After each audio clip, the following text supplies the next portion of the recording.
A seleção brasileira está de cara nova, treinador, coordenação, temos também novos jogadores que talvez você nem conheça, mas no Rotas da Bola você vai ficar por dentro de tudo hoje. Vamos falar muito sobre este novo Brasil que encara Espanha e Inglaterra neste mês de março.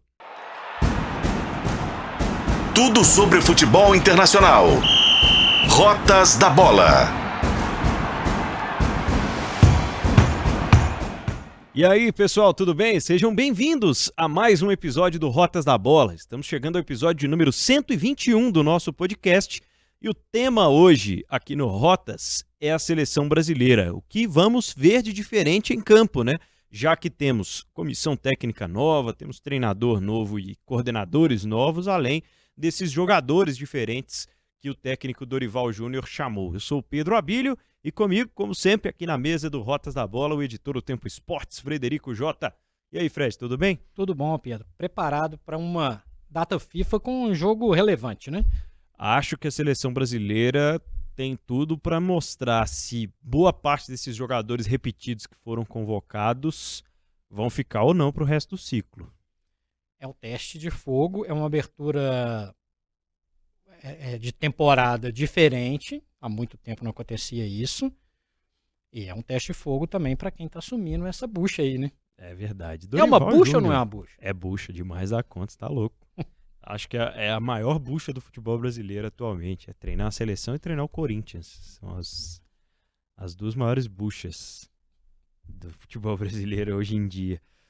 Fred Jota, você gostou? Você ficou satisfeito quando o Dorival assumiu como treinador da seleção? Gostei, acho que a escolha foi positiva, partindo do princípio que ele dá uma brasileirada no cargo. Um cara daqui, um cara que conhece os jogadores daqui, um cara boa praça, um cara de fácil diálogo, sempre foi assim, por onde passou. Traz uma relação com o futebol local que o Ancelotti não teria. Não estou comparando carreira de um, carreira de outro, de jeito nenhum. Mas ele agrega um quê de simplicidade. Acho que ele é um cara de trato fácil, de uma conversa mais direta. Todos os jogadores que passaram pelas mãos do Dorival, você pode perceber que tem uma relação ótima. A decisão Flamengo-São Paulo da Copa do Brasil, os caras do Flamengo, mesmo derrotados, cumprimentando Muitos deles queriam, inclusive, que ele estivesse no vestiário, exatamente, que estivesse na beira do campo, do lado do flamenguista. E confraternizando com ele ali. Então, é um cara que me parece um cara muito querido pelo meio. Eu acho que isso é positivo, inclusive no momento que a CBF passa por inúmeros processos e sai presidente, volta presidente e cria uma certa distância. Distância que já existe dentro de campo com o futebol pífio, para dizer o mínimo, para a gente resumir 2023, e distante. Acho que o Dorival vai encaixar. Ele não vai ter a mamata que outros tiveram. Não vai pegar nenhuma baba ou nenhuma seleção num patamar que ele vai pegar agora. E, aliás, se esse é o Rota 121, Rota 120, a gente explica um pouquinho de Inglaterra e Espanha, né, Pedro? Verdade, para quem quiser rever ou assistir pela primeira vez, está no nosso canal no YouTube de O Tempo, no YouTube de O Tempo Esportes, tem a playlist do Rotas da Bola e você também pode acompanhar através da página tempo.com.br o Rotas da Bola 120, em que falamos sobre Espanha e Inglaterra. Queria só fazer um comentário a respeito da chegada do Dorival Júnior, porque assim, eu vejo pouca diferença em termos do trato, em termos de tudo que é de burocrático no cargo de treinador da seleção brasileira, do Dorival para o Fernando Diniz. Já que era para ter um treinador brasileiro, já que era para ter um treinador que você iria tirar de um time brasileiro e um treinador que venceu recentemente, não entendi muito bem a troca. Talvez ela tenha relação com o estilo de jogo. Aí sim a gente está falando de grandes diferenças de um para o outro. Talvez a gente esteja falando de tratos diferentes com os jogadores. Mas o Fernando Diniz, por exemplo, vinha sendo muito elogiado pelo Neymar, que é o grande chefe do vestiário da seleção brasileira, e quando se recuperar de lesão, vai voltar a ser o dono da seleção. Mas eu te confesso, viu, Fred, que achei assim, a escolha até acertada, mas vejo pouca diferença entre um e o outro para se fazer a troca nesse momento. Na verdade, foi tudo muito mal contado, né, Pedro? A história é muito avacalhada para usar uma palavra mais desleixada. O Fernando Diniz, a gente já sabia que tinha um prazo de validade. Não sei se na cabeça do Diniz ele imaginava que ia ficar, que tinha alguma possibilidade, em algum momento, trabalhar com o Ancelotti, ou ele mesmo assumir o cargo. Não Você sei. imagina, o Fernando Diniz está no vestiário com o Rodrigo, com o Vini Júnior. Os caras falam, ô Fernando, o cara vai renovar lá. Estão falando lá que ele vai ficar. E o Ancelotti falou com a gente essa semana que ele não vai sair não, hein? Ou então o próprio Diniz falar, e aí? É, Tá vindo lá? Como é que tá lá? Tá preparando? Não, tá não. Não tô sabendo disso, não. imagina. Esse papo deve ter rolado. Com certeza. Eu acho que a CBF quis mostrar uma autoridade. Olha, os resultados foram ruins, a tentativa nossa não deu certo, e nós vamos mudar. Aí pega um técnico, né, que também estava na crista da onda, como o Fernando Diniz estava, mas acho que assim, essa necessidade assim, ó, estamos mudando porque não tá legal, ou porque os resultados não foram legais. Ô Pedro, entra naquela lista de, né, coisas que não fazem muito sentido. Nossa, essa lista na CBF é enorme. Não faz muito sentido. Então tinha que ser muito claro, o Fernando Diniz vai comandar a seleção até o fim do ano, ponto. A partir do ano que vem vai ser um outro técnico, vai ser um Ancelotti, nós vamos contratar outro, ele vai ser um tampão até ali. Mas ficou muito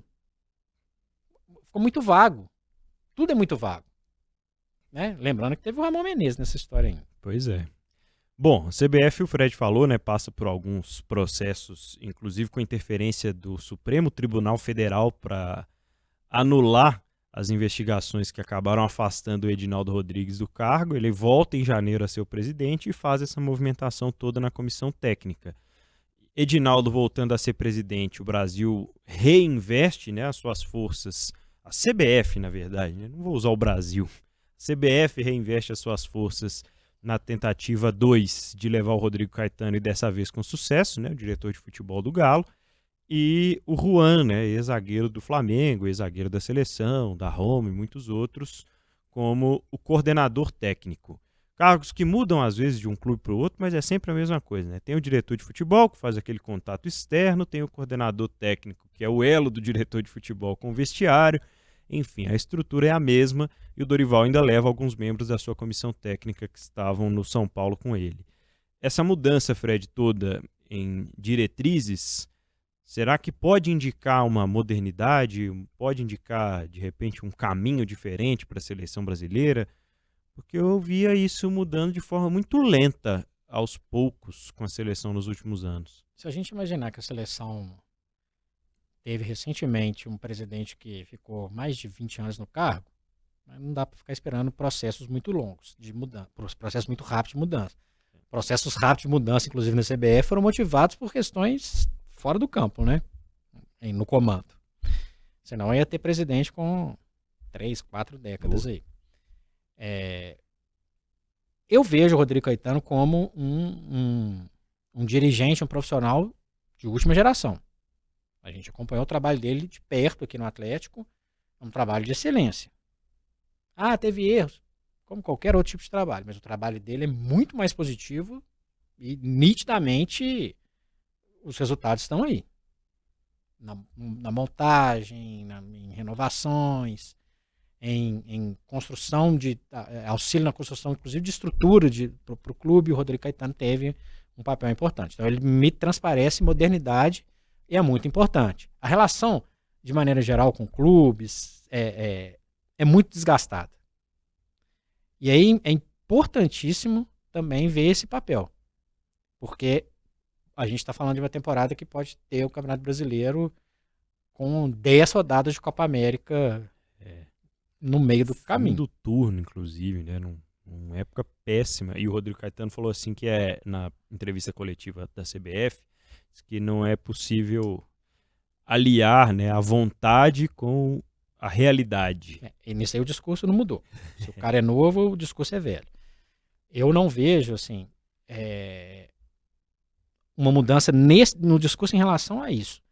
Mas eu entendo que seja decisivo, importante, fundamental repensar algumas coisas. Essa é uma delas. Se vira com esse brasileiro. acerta alguma coisa. É inacreditável que os clubes, ainda mais nós estamos falando de Copa América e de clubes recheados de jogadores sul-americanos. O Campeonato Brasileiro é a maior vitrine da própria CBF. Enfim, então ele tem esse desafio. Ele pode ir por um caminho ou por outro. O Juan, ele é um personagem importante, com rodagem no futebol europeu, especialmente na Roma, e é um cara que pode ser importante por ter esse trato boleiro. O que eu acho, Pedro, é que esses ex-jogadores que sempre passaram e passam pela CBF nesse tipo de cargo, muitas vezes eles fazem um papel decorativo. Vamos levar o Mauro Silva, campeão em 94, para os jogos lá nas eliminatórias, não sei aonde. Ah, tá. Legal, é figurativo. Esse coordenador técnico ele tem que ser um pouco efetivo também. A gente está falando de um momento de seleção brasileira com pouquíssima identificação público e time. Então, o coordenador técnico ele tem que, de uma certa forma também, nesse trabalho de coordenação dele, também instalar isso na cabeça da galera. Não pode ser simplesmente, que legal, o Juan, beleza. Grande zagueiro e tal, e aí? Né? Que tivemos vários outros ex-jogadores envolvidos nesse processo ao longo do tempo e mesmo assim aconteceu da seleção ter esse distanciamento criado para o seu público. Só para fechar esse assunto de comando, lembrando que nós estamos entrando numa geração, numa época em que há poucos meses dos Jogos Olímpicos o futebol masculino brasileiro não vai viver essa experiência, né? Não teremos seleção brasileira nas Olimpíadas.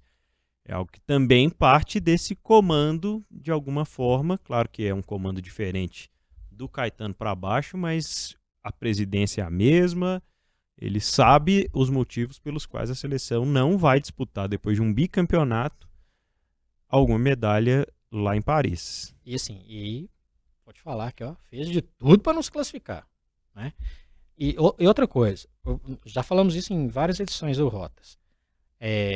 O brasileiro, o povo brasileiro de maneira geral, tem que parar de achar que o brasileiro é melhor do que todo mundo. O mundo sabe jogar bola também, viu? Na Ásia, na Europa, a galera sabe jogar bola. Na África, parar de achar que chega lá e tá tudo certo. Aliás, não ir para as Olimpíadas também é um fato festejado em vários clubes. Vamos ser muito sinceros. Nem pro pré-olímpico eles estavam liberando jogadores, né? Então já... Que é um outro problema aí, que a turma da CBF... É porque quando a gente fala CBF, eu tô falando a entidade. A seleção esse pepino aí, o Rodrigo Caetano, seleção. Mas a CBF como um todo, e o Rodrigo Caetano exerce um papel diretivo que também ele sabe como a banda toca do outro lado. Ele acabou de sair do Atlético. Ele sabe o que é ter um jogador convocado e desfalcar em jogos importantes do Campeonato Brasileiro. Então, né? A não classificação para a Olimpíada, você pode ter certeza que teve uma galera que, ufa. Com certeza. Culpa de quem? De quem faz o calendário. A própria CBF, né? Que devia cuidar um pouco mais das suas seleções realmente e deixar que os clubes tivessem mais autonomia também, mais responsabilidade, né? Ficam nessa briga toda também com relação ao Campeonato Brasileiro, e sai liga, não sai liga, porque na verdade a CBF tá ali para cuidar de tudo, né?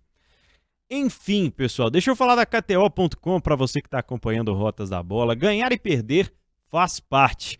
Só que no final, o que conta mesmo é a emoção, né? Então, quem sabe muito bem disso é a KTO.com, que é o lugar perfeito para você que quer brincar com as probabilidades, palpitar com responsabilidade e também se divertir numa plataforma que é fácil de usar e com diversas possibilidades para fazer o seu jogo, Fred J. Pois é, e fazendo seu cadastro na KTO, você tem até R$200, isso aí, para dar o seu primeiro palpite sem risco e conta com cashback para sacar e várias promoções para você participar. Muito bom, né? Então, já sabe que é mais diversão, acesse kto.com e faça o seu cadastro. O site é para maiores de 18 anos, tá? Jogue com responsabilidade, viu, Dorival Júnior? Muito bem, vamos aqui então tentar jogar com as probabilidades e com responsabilidade. Responsabilidade, diria Adenor. Sem saudades. Eu separei aqui algumas das novidades para a gente discutir meio que em grupos ou quase que individualmente sobre as caras novas dessa seleção brasileira. O Bento, goleiro do Atlético Paranaense, já não é cara nova para ninguém mais, né? É um goleiro consolidado, apesar da pouca idade, e é um goleiro que já estava vindo de algumas convocações desde comissões técnicas anteriores. Só que aí começa a surpresinha, né? O Dorival até teve que explicar que ele convocou muitos jogadores de sua confiança e jogadores que até outro dia ele estava lá convivendo com eles. Não sei se é um prêmio, não sei se é um combinado, mas ele convocou vários jogadores do São Paulo ou que passaram recentemente pelo Tricolor Paulista, onde estava o Dorival Júnior na última temporada. Rafael, goleiro que foi revelado nas categorias de base do Cruzeiro, passou pelo Galo, foi jogar no São Paulo no ano passado, campeão da Copa do Brasil, com o Dorival Júnior.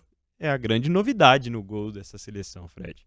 Multicampeão, ótimo profissional, mas para mim não deveria estar nessa lista. Concordo. Sabe, não tem justificativa.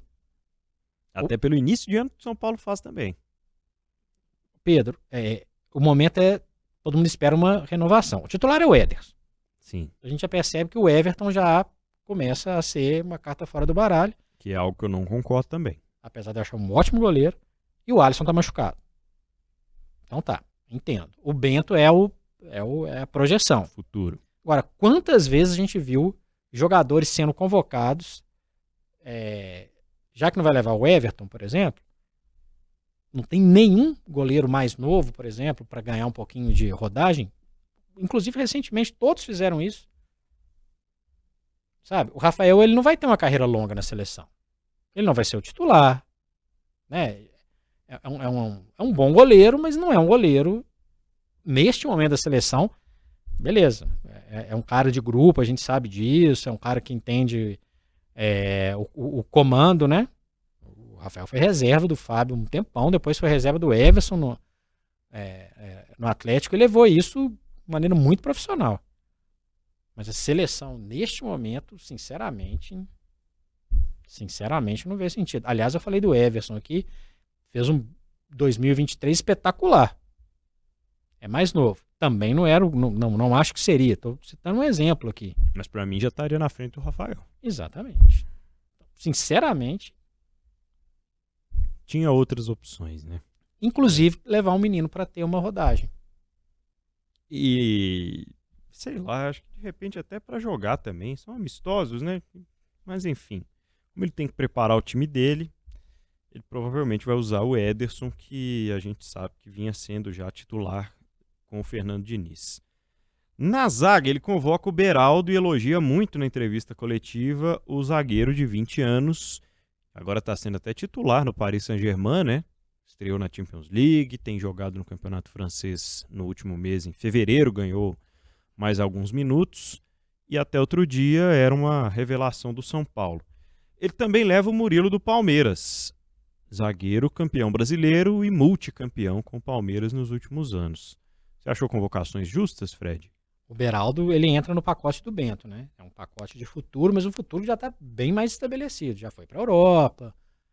É testado assim como o Marquinhos, né? Só para dar aquele tom de corneta, né? Testado na Ligue 1, né? Mas beleza.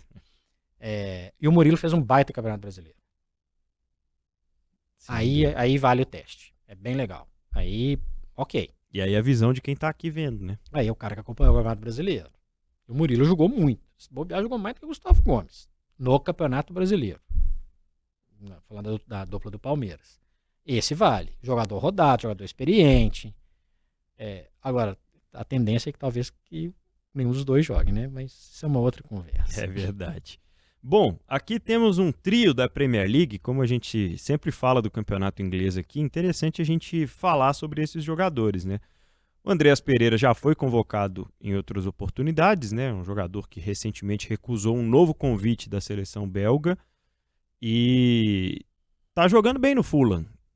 Mas você vai ver os comentários das postagens que falam na convocação. Pô, o cara que entregou a Libertadores pro Palmeiras, entregou ao Davidson, não sei o quê. E o Douglas Luiz e o João Gomes. Aston Villa e Wolverhampton. O João Gomes, jovem, que estava até outro dia no Flamengo, mais um que trabalhou, né, recentemente aí sob olhares de Dorival Júnior, e 3 jogadores que têm características parecidas, porque são jogadores que marcam bem, né? Além de serem bons passadores, bons pensadores de jogadas ali, eles têm algumas características defensivas também. Talvez o Andréas um pouco menos. Mas os 3 poderiam ser, de repente, um segundo volante, Fred. E os 3 saem bem também para o jogo. É.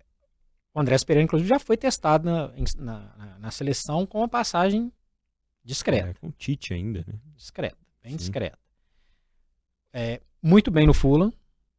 É um dos pontos de segurança num time que faz uma campanha ok para os padrões Fulham. Gosto muito do Douglas Luiz. A gente está falando, no momento da convocação, de uma convocação do jogador de G4 da Premier League. Verdade. Então, é muito importante uma continuidade do Douglas Luiz. Tem muito potencial. Aliás, foi um jogador que foi para a Europa via Grupo City, né? É verdade. Nós vamos falar de uma turminha de Grupo City já. Bom jogador, bom marcador, no ritmo da Premier League. É um jogador que, sinceramente, ele vai desbancar algumas cadeiras meio cativas nessa seleção brasileira. E o João Gomes é mais um jogador em processo de crescimento. Vale lembrar que o Wolverhampton é semifinalista da Copa da Inglaterra e faz uma campanha superior ao esperado na Premier League, na parte de metade de cima da tabela, sonhando com vaga em competições europeias na próxima temporada. E demorou um tempinho para ele engrenar, mas chegou a ficar com aquela pulga atrás da orelha. Será que vai render? Começou a render, bom jogador. Assim como o próprio Matheus Cunha, que dessa vez não foi lembrado, do Wolverhampton, começou a fazer seus gols. O time ajustadinho ajudou muito o João Gomes. Convocação para mim muito justa.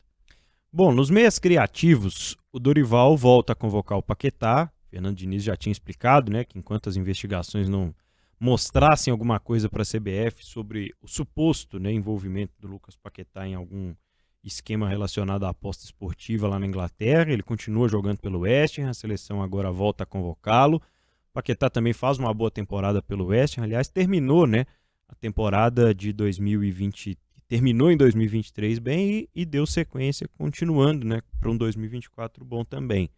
Mas já podemos dizer que está em débito quando veste a camisa da seleção, né? E aí ele convoca, em contraste disso, o Pablo Maia, primeira convocação, mais um dos dele ali do São Paulo, Fred. Paquetá. Para o West Ham, um grande jogador.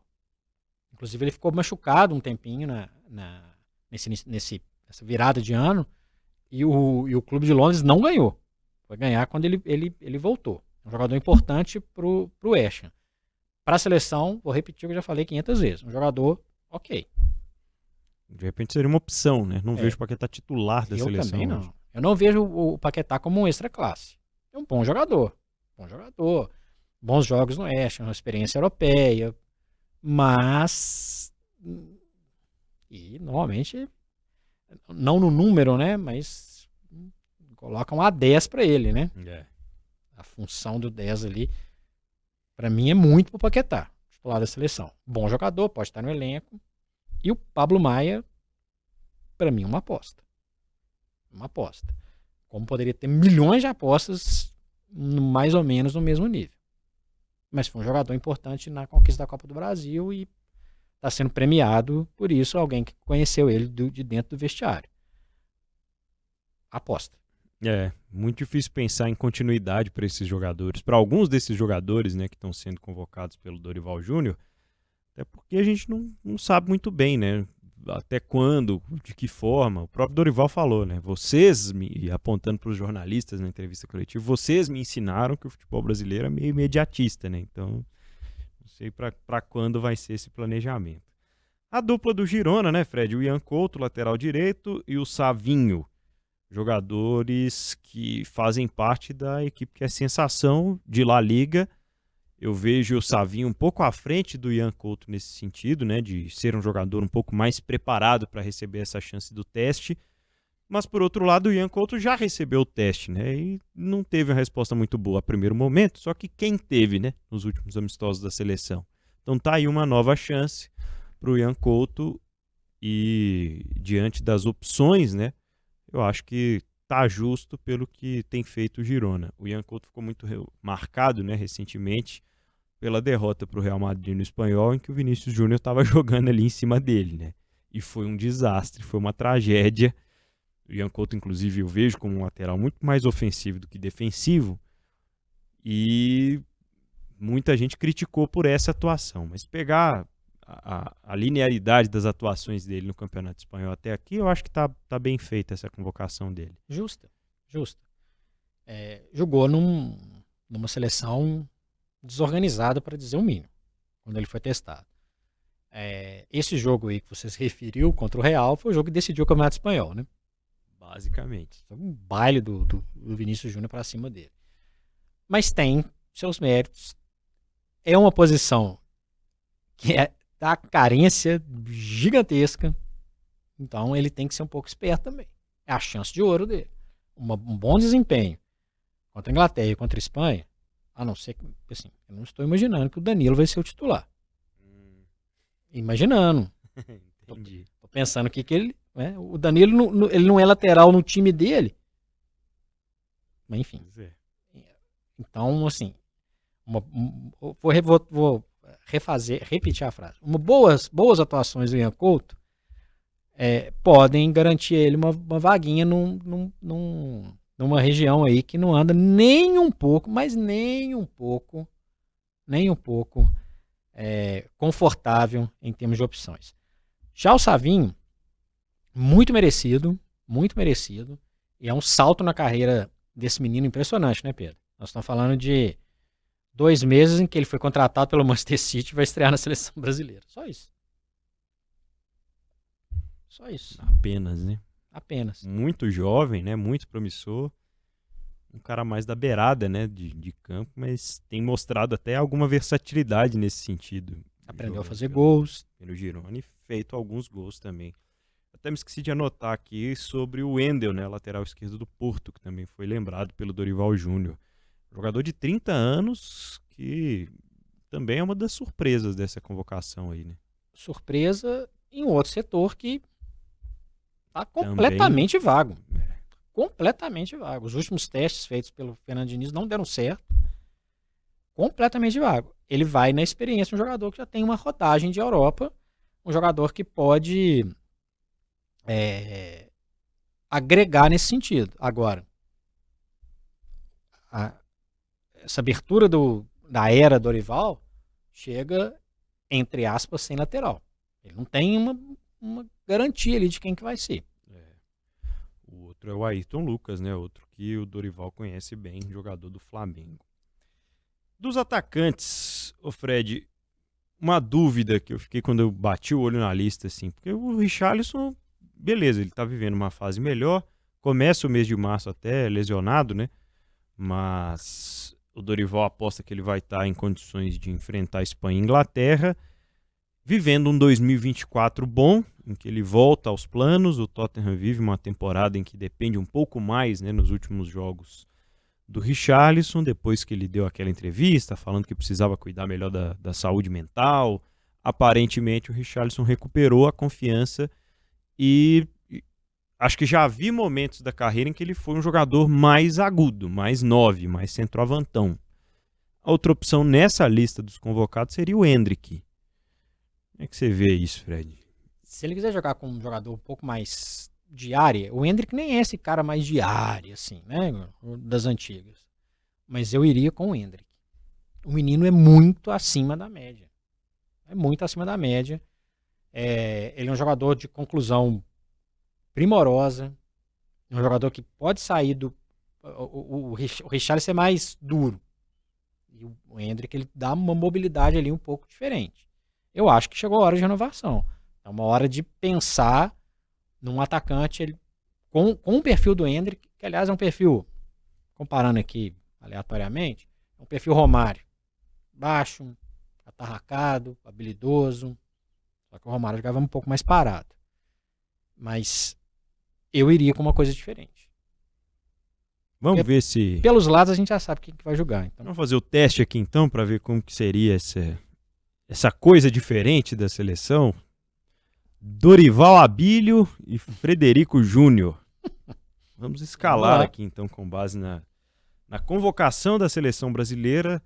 Eu confesso que já até fui circulando aqui no meu papel os jogadores que eu achava que seriam os meus titulares, mas a gente vai montando aqui, no final teremos um time de cada um. Primeiro ponto, Fred, é que eu mudaria um pouco esse 4-3-3 da seleção brasileira. Eu vejo hoje a necessidade de jogar com 2 volantes, apesar de entender que o Dorival raramente usa 2 volantes, pela característica dos jogadores disponíveis e pela parte física do Casemiro. Eu acho ainda que é um jogador importante pela característica de um marcador, de um mordedor ali no meio de campo, mas sinto falta de ter alguém do lado dele que também possa, né, ter uma função prioritariamente de marcação e prioritariamente de cobrir 2 laterais bastante ofensivos, porque dentro dessa lista nós temos as 4 opções, né, que foi escolher o Dorival. Talvez o Danilo seja a única que um lateral um pouco mais defensivo, como o Fred falou, é até um cara que faz a zaga se preciso for. Diante disso, eu vou deixar você falar sobre essa questão do esquema primeiro. eu acho que é uma alternativa interessante. Ele pode até pensar numa situação de rechear um pouco o meio de campo, porque ele tem jogadores que conseguem fazer uma transição legal. Então ele pode, de repente, colocar não vou falar um 4-4-2, mas um 4-2-2-2. Entendi. É uma alternativa que ele tem. Ele tem jogadores que cumprem bem a função de meias, que tem a capacidade de chegar no ataque, Bruno Guimarães, por exemplo. Ele consegue fazer esse trabalho de fortalecimento do meio campo. Ele vai pegar, ele vai estrear contra a Inglaterra em Wembley, Inglaterra que também vai saber povoar alguns setores que são deficientes da seleção brasileira. Tem jogadores rápidos pelos lados, tem jogador fazedor de gol dentro da área, tem meia criativo. Então acho que ele pode até pensar no 4-4-2. Apesar de que, para ele pensar num meia, esse meia teria que ser o Paquetá, que eu já falei que eu não acho que ele é um jogador de... Pensando em um dos meias, com cara de meia mesmo, a gente teria que repensar. Muito bem. Quem seria o seu goleiro dessas 3 opções aí, Fred? Ederson, né? Ederson. Não tem discussão. Titular da minha seleção também. Seus laterais. Eu falei antes, né? Estou considerando que o Danilo é um zagueiro. Então estou indo com o Ian Couto pela possibilidade de teste mesmo. Uhum. Se o Ian Couto sobe muito e o Ayrton Lucas sobe também, imaginando que eu lá no banco de reserva, colocaria o Wendel para ter pelo menos um lateral que segure a onda pelo lado. Mas para mim eles se equivalem. Eu só mudei o Ayrton Lucas. Começaria com o Ayrton Lucas, mas confesso que nessa posição é jogar a moedinha pro alto. Isso. No meio de campo, eu faria uma coisa diferente. Peraí, vamos para a zaga primeiro. Desculpa. Calma. Ofensividade, né? Na zaga eu faria uma coisa diferente também. Ele não vai fazer, mas eu faria. Deixa o Marquinhos no banco um pouquinho. Também deixei. Né? Deixa ele. Né? O Gabriel Magalhães pra mim joga. Faz uma ótima Premier League. Já teve até, acho que na temporada passada tava jogando mais ainda, né? Sim. Mas pra mim consegue sendo um grande pilar de uma defesa que tem trabalho, que é a do Arsenal. Demais. E eu iria com o Beraldo. Que eu acho que é a renovação, é a novidade, um jogador que já tá jogando na Europa. Testa agora, pô. Vai testar depois quando? Boa. A minha ficou de Gabriel Magalhães e Murilo. Pela experiência, pela força. Daqui a pouco a gente vai chegar na parte dos não convocados e aí eu vou falar da zaga também. Dos que estão convocados, a minha zaga seria o zagueiro do Arsenal e o zagueiro do Palmeiras. Fala do meio campo, Fred. Eu sou fã do André. Então, vou pensar num 4-4-2 como opção pra gente levar no 4-3-3. Pra mim o André joga. O Douglas Luiz joga. E o Bruno Guimarães joga. Pensando em 3. O ataque né? Não tem muito como sair de Vinícius Júnior, Endrick e Rodrigo, para mim. Numa opção um pouco mais recheando o meio de campo, eu daria uma oportunidade para o João Gomes. Adiantaria um pouquinho o Bruno Guimarães, tiraria o Endrick da frente, porque os outros dois, obviamente, são jogadores de um nível um pouco acima, e o Rodrigo ainda pode jogar pelo centro, e colocaria o João Gomes. Eu descansaria um pouquinho o Casemiro. Acho que ele não vai fazer isso, mas o Casemiro não é o mesmo Casemiro de algumas temporadas para trás. Então acho que nesse momento, o Casemiro é um cara importantíssimo nesse processo. Mas pensando em velocidade de jogo e momento, o Casemiro começaria descansando. Eu faria uma espécie de um 4-3 com 2 meias, vocês já vão entender por quê, e o atacante, que também seria o Endrick, também teria o Vini, atrás dele como um segundo atacante, podendo cair pelos lados que ele quiser, não só pelo lado esquerdo preso. Acho que é um desafio também para o Vinícius Júnior, né? Tentar cair um pouco pela direita também para ajudar de alguma forma nessa construção. E aí eu escolhi 3 meio-campistas, além do Rodrigo, considerando que o Rodrigo pode ser um armador e também pode fazer essa função de dar mais lateralidade para o jogo, que vão marcar e que vão construir. O Douglas Luiz, o Bruno Guimarães e o Andréas Pereira seriam os titulares. Então eu jogaria com o Douglas e o Bruno Guimarães como os volantes, o Andréas Pereira e o Rodrigo como os meias, o Vini e o Endrick. Seria essa a minha seleção brasileira. Mas basicamente sem alterar muito as funções aqui dos 3 volantes. São jogadores que podem atacar e podem defender também. Então, poucas diferenças, né? Minha seleção ficou aqui com Ederson, Ian Couto e Ayrton Lucas, Gabriel Magalhães e Murilo, Douglas Luiz, Bruno Guimarães, Andréas Pereira, Vini Júnior, Rodrigo e Endrick, ou Rodrigo, Vini e Endrick. E a sua, Fred? Como é que ficou aí? Ederson, Ian Couto, Gabriel Magalhães, Beraldo e Wendel. André, Douglas Luiz, Bruno Guimarães, Vini, Endrick e Rodrigo.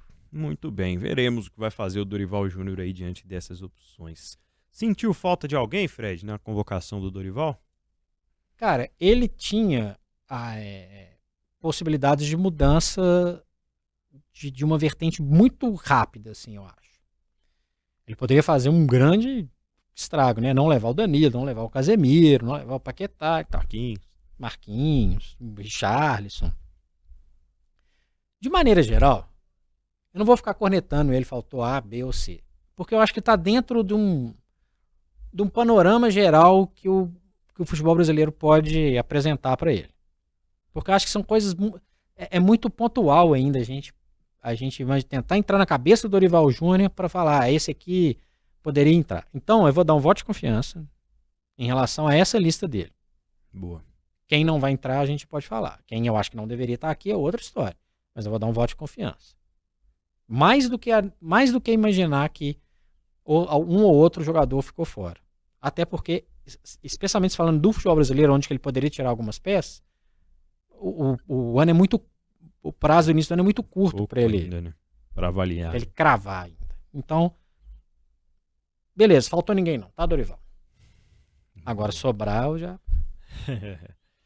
Eu anotei alguns nomes que eu senti falta nessa convocação, Fred, como por exemplo o Murilo, zagueiro do Nottingham Forest. Um bom teste. Para mim seria mais importante testá-lo do que manter Marquinhos ou levar o Murilo do Palmeiras. Ele inclusive seria o meu titular caso tivesse sido convocado. Boa pedida. Mas acho que faz parte. E já que é para testar no ataque, eu levaria o João Pedro também. Jogador do Brighton. Tem feito uma boa temporada, tem feito alguns gols, foi artilheiro da primeira fase na Liga Europa. Foi chamado da última vez. Foi chamado da última vez. Eu gostaria de ver o João Pedro ter continuidade na seleção, porque é outro que tem essa característica de centroavante também, né? Não é necessariamente um ponta. Então a seleção não dependeria exclusivamente de Richarlison, como a gente imagina, e não jogaria toda a responsabilidade para cima do Endrick também, né? Para fazer os gols. Perfeito. Então, Boas pedidas. eu vejo dessa forma em relação aos jogadores que foram convocados. Viu, Fred? E quem tá sobrando? Quem tá sobrando, pra mim, Marquinhos, Danilo, Rafael, Pablo Maia. Total. Paquetá tem dúvidas, hein? Pra te falar a verdade, mas... Como ele tá jogando bem no West Ham, eu acho que... Deixa lá. Beleza. Rafinha. E Rafinha. Não tá jogando nada, o Barcelona não tá jogando nada. E eu também acho que eu tô um pouco cansado dessa tentativa de 10 anos com o mesmo esquema, o mesmo 4-3-3, a mesma dependência 2 caras pelo lado. das mesmas peças. Eu acho que o Brasil podia tentar fazer diferente um pouquinho. É o fim da era Gabriel Jesus? Então, eu não sei, porque eu confesso que o Gabriel Jesus, depois que foi pro Arsenal, se transformou num jogador bem diferente, né? Um jogador um pouco mais consolidado, um jogador de confiança. Eu acho que não. Acho que não é o fim da era. Só que como ele oscila, né, ao longo dessa temporada especialmente, talvez não seja o momento. Mas o Rafinha não oscila? O Rafinha oscila. E o Gabriel teria essa característica também, né, de ser um centroavante. Então, Gabriel, João Pedro, são boas opções que eu levaria talvez até no lugar do Richarlison, ao invés de levar o Richarlison. O Richarlison pra mim é um reserva. Pois é, mas, enfim, são opções. Veremos. Veremos em breve, né? No fim deste mês de março tem seleção brasileira em campo. Rotas da Bola volta na próxima semana, sempre com um tema do futebol internacional. Quer interagir, quer sugerir? Deixe o seu comentário, youtube.com/@otempoesporte. É só acessar aí o vídeo do Rotas e deixar a sua análise dessa seleção brasileira. Acho que essa vai ser uma tendência polêmica, né? De faltou tal, não levou fulano, podia ter levado outro jogador. Tem alguns aí jogadores que já vi nesses dias aí de convocação. É isso, né, Fred? Eu sou o Pedro Abílio. E eu sou o Fred Jota. Esse foi o podcast Rotas da Bola, que você pode acompanhar no seu tocador de podcast preferido e também no Portal O Tempo, no YouTube. Clica lá. Você já se inscreveu? Tô inscrito, já dei o joinha lá em todos os vídeos. youtube.com/@otempoesportes. Segue a gente lá. Um abraço.